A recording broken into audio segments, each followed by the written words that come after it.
My name's Ken. I'm Brig, and the name of our project is Death by Laser.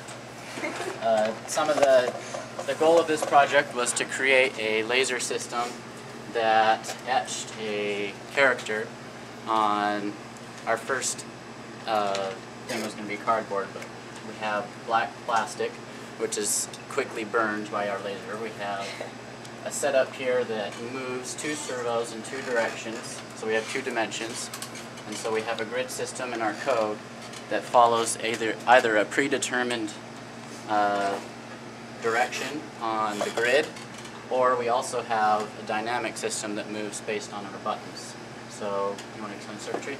Circuitry, we have a 1 ohm power resistor, a relay, because we're drawing about 1.4 to 2 amps through our circuit for the laser diode, which runs off about 3 volts.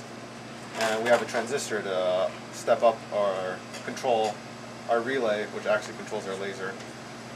We were able to power our servos off our Nexus board, but powering it through the Nexus board draws so much current, our LCD actually craps out when the servos are on.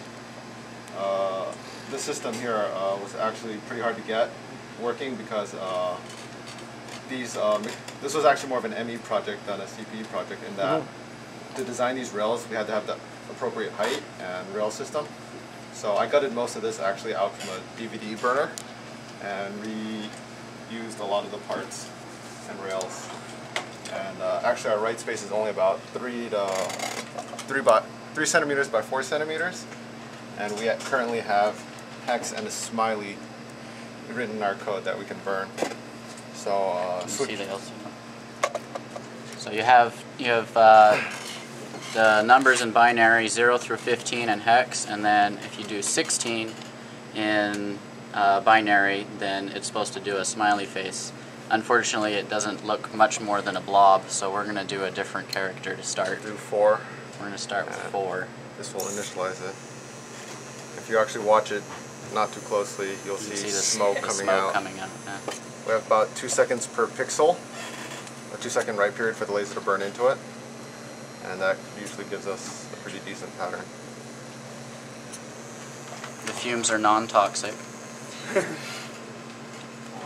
They're actually really toxic. It's turning plastic. So the 4, I think it has about, it's similar to a 7-segment display as far as what the grid looks like, and so there's about 3 or 4 pixels per line for each number or character written. So it should take about 20 seconds for the number 4 to come out.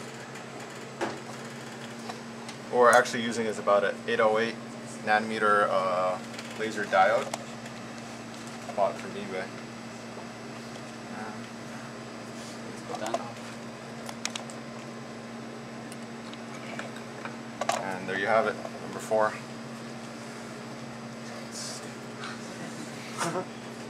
Camera can't see it at all, really. Black on black. Yeah, black on black. Black on black. But it does say 4. Right on, guys. Thanks a lot.